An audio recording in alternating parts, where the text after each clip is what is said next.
स्वागत है आप सभी का एग्जाम स्टडी चैनल पे।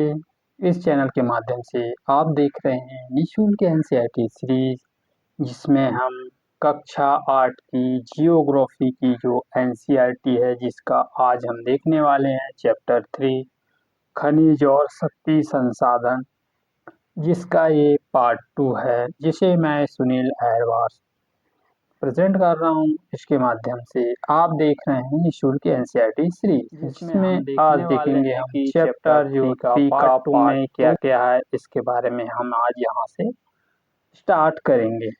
तो आप देखना, आपने देखा कि पिछले पार्ट में हमने जो जो इससे पहले की जो घटना थी उसको हमने देखा, तो आज उससे आगे की बात हम यहाँ से करने वाले हैं।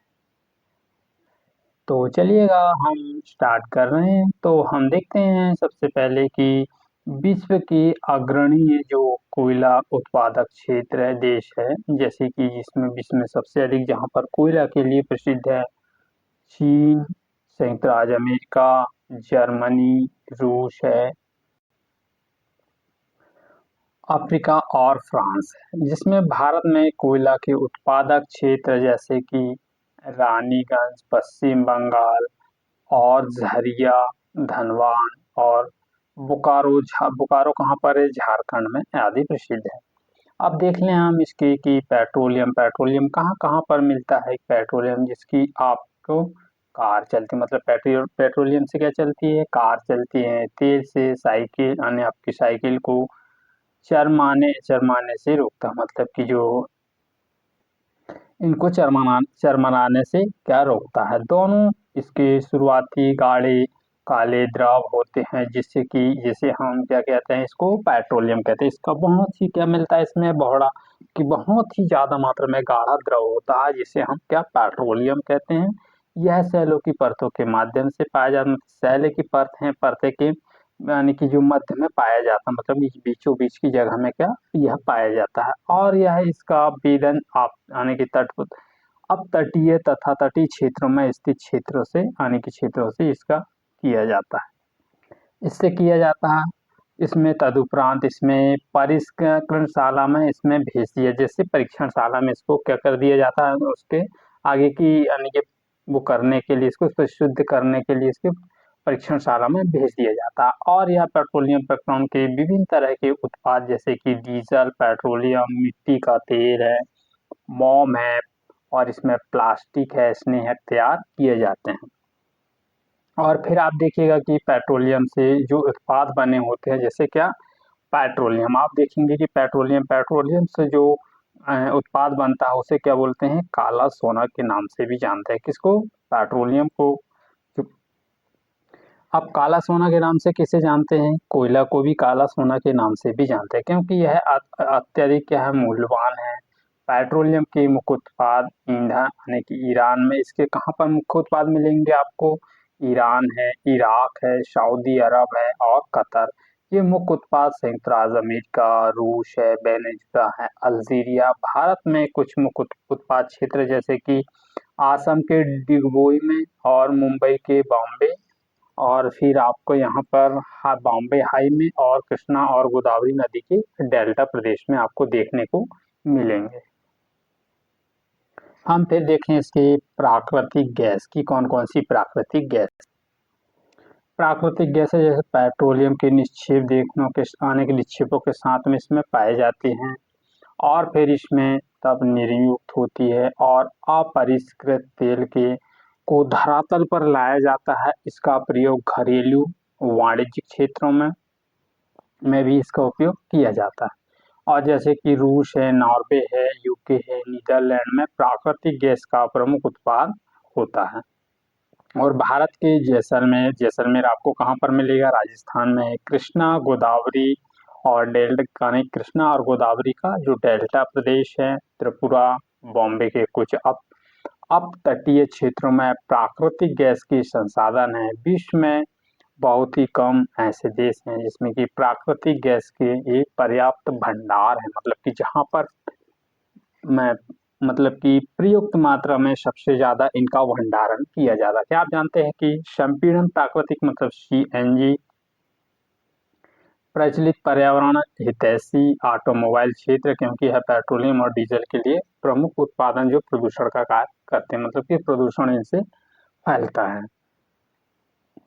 हमारे जीवाश्म ईंधन जिसका उपयोग तीव्र गति से चिंताजनक में दर में है, समाप्ति तक पहुंचा दिया गया है। और फिर इन ईंधनों के जलने से निकलने वाले विषैली प्रदूषक चिंता यानी कि चिंता का प्रमुख विषय है। और जीवाश्मी ईंधन को अनियंत्रित जलना या अनियंत्रित यानी कि टोंटी के रूप में यह टपकने लगता है। जैसे कि छोटी एक मटके में एक टोंटी बना दिया, टोंटी बनाने पर वहां पर पानी भर दिया जाए, वहां पर धीरे धीरे टिपकने लगा। ठीक उसी प्रकार इसमें तारपीन भी इसमें टोटे के आधार पर यह टिपकने लगता है। अंततः सूख जाता है। और फिर ध्यान देने के लिए ऊर्जा के विभिन्न परंपरागत क्या स्रोतों से इनका दोहन को बढ़ाया जाता है, जिसमें जो जीवाश्मी ईंधनों का स्वच्छतर इसका विकल्प भी बढ़ने यानी कि इसका विकल्प के रूप में इसका उपयोग किया जाता है। तो फिर इसमें हम देखेंगे अब विद्युत के यानी कि जल से किस प्रकार विद्युत उत्पन्न की जाती है। तो आमतौर पर आपने देखा हो कि जल से विद्युत उत्पन्न की जाती है, क्योंकि बड़े बांधों पर जल की मात्रा यानी कि नदी पर जली यानी कि ऊंचाई पर गिरने के कारण यह संग्रहित किया जाता है, जिसमें कि बांध के अंदर इसमें पाइप से बांध में जिसमें पाइप के द्वारा उसमें जल के नीचे से स्थित टरबाइन लगा दी जाती है, जिसके माध्यम से ऊपर से वह यानी कि गिरता रहता है। और फिर इसमें ब्लेडर जो होती है वह जनरेटर के रूप में विद्युत को उत्पन्न करने या उसको टरबाइन को घुमाने का काम करते हैं, जिससे कि विद्युत उत्पन्न करने के लिए इसका उपयोग किया जाता है, जिसे हम विद्युत जनरेटर ही कहते हैं। और विद्युत उत्पन्न करने वाले के बाद में है जल को बहता है, जिसका उपयोग कृषि के रूप में इसका मतलब कि जहाँ पर विद्युत उत्पन्न की जाती है। और विद्युत उत्पन्न करने के बाद जो उससे जो खराब जो यानी कि जो जल निकलता है, उस जल का उपयोग किसमें करते हैं, कृषि के लिए उसका उपयोग किया जाता है, जिसमें खेतों में सिंचाई के लिए इसका उपयोग बहुत अधिक मात्रा में किया जाता है। विश्व में ऊर्जा का एक है जिसके 1/4 हिस्सा जो कि जल से विद्युत उत्पन्न की जाती है। विश्व में का 1/4 मतलब कि 1/4 भाग है जिसमें कि विद्युत उत्पन्न किससे की जाती है, जल से की जाती है। और यह विद्युत उत्पन्न करने में अग्रणी उत्पादक देश जैसे कि पराग्वे है, नॉर्वे है, ब्राजील है, चीन और भारत में इसके कुछ महत्वपूर्ण विद्युत केंद्र जैसे कि भाखड़ा नागल बांध यानी कि गांधी सागर और नागार्जुन सागर है, दामोदर घाटी और इसी घाटी परियोजना जिसके माध्यम से विद्युत उत्पन्न की जाती है। जैसे कि आप यहाँ पर देख भी सकते हैं कि जैसे कि यहाँ पर ये जनरेटर लगा हुआ होता है, जैसे कि छोटे छोटे ये खम्भे लगे जहाँ पर से विद्युत उत्पन्न की जाती है। और जैसे जल का भंडार होगा, फिर यहाँ पर एक कुछ टरबाइन लगा दी जाती है जिससे कि वह बिजली उत्पन्न करने का कार्य करती है। तो इस तरह से आप इसमें जल विद्युत उत्पन्न की जा सकती है। ऊर्जा के गैर परंपरागत स्रोत की ऊर्जा के कौन कौन से गैर परंपरागत स्रोत हैं उनके बारे में आप देख लें। की जाती है जीवाश्म ईंधनों के बढ़ने यानी कि उपयोग बढ़ते हैं, जिसमें ऊर्जा के गैर जो परंपरागत स्रोत है उनका अभाव उत्पन्न होता है। ऐसा अनुमान लगाया गया है कि यदि वर्तमान में इनकी दर का उपयोग लगातार होता रहता तो ईंधनों के भंडार धीरे धीरे करके क्या होते हैं वह समाप्त हो जाएंगे, जिसके अतिरिक्त इसका उपयोग पर्यावरणीय प्रदूषण यानी कि उससे ज्यादा पर्यावरण का जो प्रदूषण वह पैदा करता है। इसलिए गैर परंपरागत स्रोत ऊर्जा यानी कि सौर ऊर्जा, पवन ऊर्जा, ज्वारीय ऊर्जा और नवीनीकरण के उपयोग में किसकी आवश्यकता होती है। और फिर आप यहाँ पर देख सकते हैं कि सौर ऊर्जा मतलब कि सूर्य से किस प्रकार की ऊर्जा प्राप्त की जा सकती है। सूर्य की ऊष्मा प्रकाश यानी कि हमारे द्वारा प्रतिदिन अनुभव की जा सकती है। जैसे कि सूर्य से प्राप्त ऊर्जा सौर ऊर्जा कहलाती है। मतलब कि सूर्यों से जो ऊर्जा प्राप्त की जाती है उसे क्या कहते हैं, उसे सौर ऊर्जा के नाम से भी जानते हैं। और सौर सेलों से विद्युत उत्पन्न करने के लिए इसका उपयोग की मतलब सौर सेल है, सौर सेल से विद्युत उत्पन्न करने के लिए सौर ऊर्जा का ही उपयोग किया जाता है। इनमें से कई सेलों को पैनल के माध्यम से ताप का सूर्य की शक्ति से उत्पन्न की जाती है, जिससे उसकी धूप से प्रचुर मात्रा में धूप को उष्ण कटिबंधीय यानी कि उष्ण क्षेत्र में इसका उपयोग किया जाता है। यदि दोस्तों आप चैनल पे नए हो तो जो नीचे बेल आइकन जो बटन दिख रहा है उसको प्रेस कर दीजिएगा, जिससे कि मेरी आने वाली जो वीडियो का नोटिफिकेशन आप तक पहले पहुंच जाए। तो चलिए हम स्टार्ट करते हैं। हाँ, यदि आप बेल आइकन बटन को प्रेस नहीं करेंगे तो जो मेरी आने वाली इसकी नेक्स्ट पार्ट की नेक्स्ट चैप्टर की जो वीडियो है वो है उसका नोटिफिकेशन आप तक नहीं पहुंच पाएगा। इसलिए आपसे है कि आप बेल आइकन बटन को प्रेस कर दीजिएगा। तो चलिएगा हम फिर आगे चलते हैं, इसमें देखते हैं कि अब किस तरह से हम ऊर्जा, पवन ऊर्जा से किस तरह से लाभ होती हैं और हानि।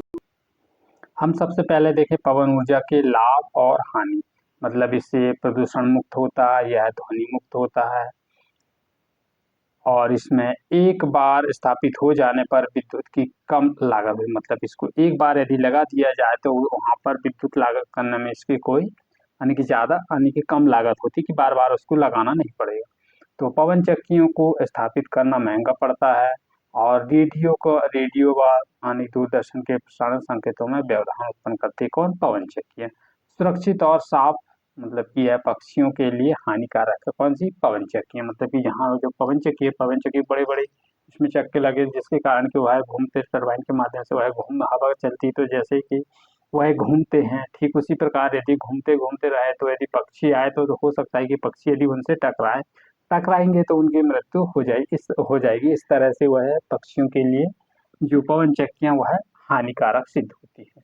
अब देखते हैं हम सौर ऊर्जा की लाभ हानि। यह असमाप्त है, मतलब कि यह कभी भी समाप्त नहीं होता और यह अत्यधिक खर्चीला है, प्रदूषण मुक्त होता है, स्रोतों के विस्तृत भंडार की बर्बादी होती है। ऊर्जा स्रोतों के यानी कि विस्तृत होने पर इसमें ऊर्जा की बहुत अधिक बर्बादी होती है।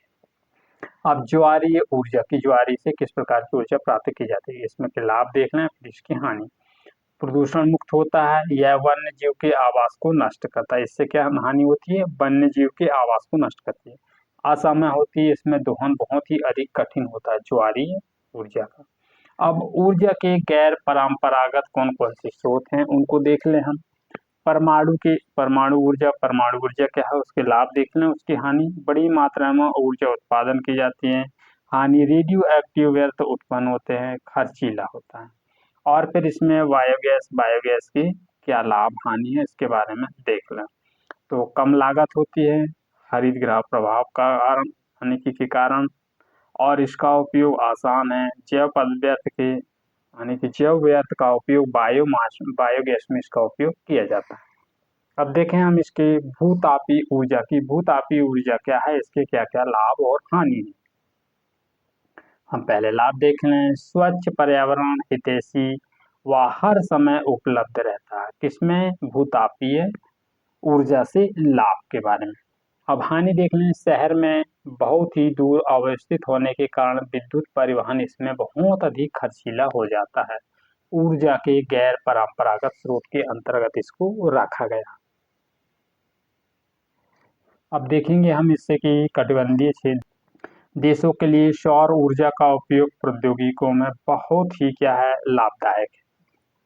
सौर ऊर्जा में इसका उपयोग सौर तापक, कुकर, सोलर ड्रायर और इसमें यानी कि अन्य प्रकार के सामुदायिक रोशनी देने में यातायात के संकेत भी होते हैं। इसमें सौर ऊर्जा में फिर देखेंगे हम इसमें पवन ऊर्जा के बारे में। पवन ऊर्जा असामान्य स्रोत है। यह पवन चक्कियों का उपयोग अनाजों को पीसने, जल निकालने के लिए चिरकाल से भी चला, मतलब कि बहुत अधिक चिरकाल से भी, प्राचीन काल से भी इसका उपयोग चल रहा है।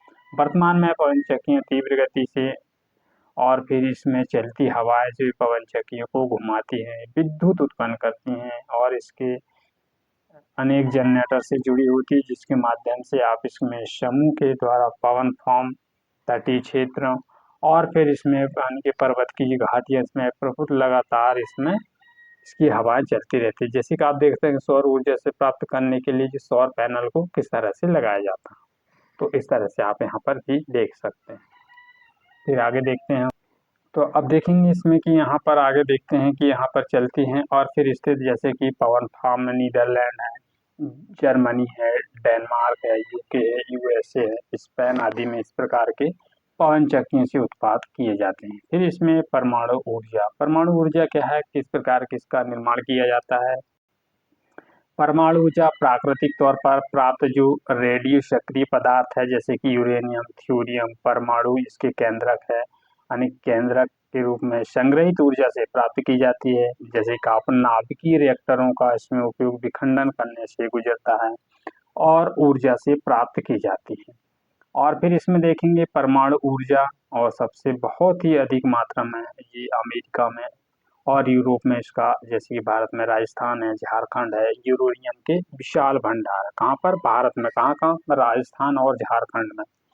और इसके विशेष निक्षेप है थोरियम विशाल मात्रा में, जैसे कि केरल की मोनोजाइट बालू में पाए जाते हैं। केरल के कौन से मोनोजाइट का जो बालू होता है वहाँ पर पाए जाते हैं।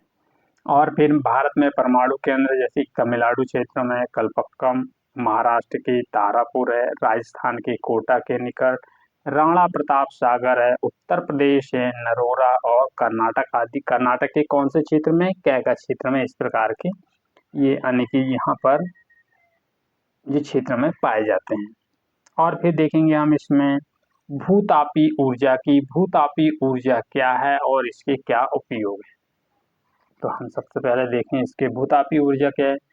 ताप ऊर्जा से विद्युत प्राप्त की जाती है, मतलब ताप ऊर्जा से पृथ्वी से प्राप्त की जाती है, सॉरी, ताप ऊर्जा से पृथ्वी से प्राप्त की जा रही है। ताप ऊर्जा किससे प्राप्त की जाती है? पृथ्वी से प्राप्त की जाती है, जिसे हम भूतापी ऊर्जा के नाम से भी जानते हैं। आपसे यहाँ सवाल बन सकता है कि भूतापी ऊर्जा के नाम से किसे जानते हैं?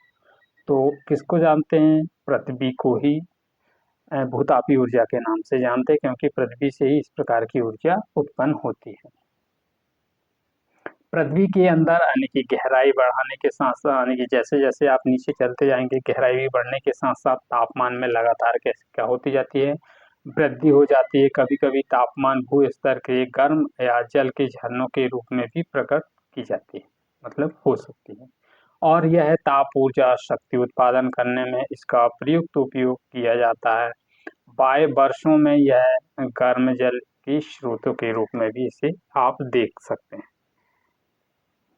नाभिकीय ऊर्जा रिएक्टर है, जैसे कि आप यहाँ पर विखंडन के द्वारा जो ऊष्मा प्राप्त की जाती है। और फिर परमाणु रिएक्टर है, जैसे कि ये टरबाइन है, टरबाइन लगाकर जिसमें जनरेटर से विद्युत उत्पन्न की जाती है और यहाँ पर ताप निकलता, फिर टरबाइन घूमने लगती है। इस तरह से ये संसाधन से वो हमको इस प्रकार के संसाधन से ऊर्जा प्राप्त होती है। तो फिर इसमें हम देखेंगे आगे की रूप में भूतापी ऊर्जा को ऊष्मा से प्राप्त करने या नहाने से के लिए लाई जाती है। यूएसए में विश्व का सबसे बड़ा भूतापी संयंत्र है।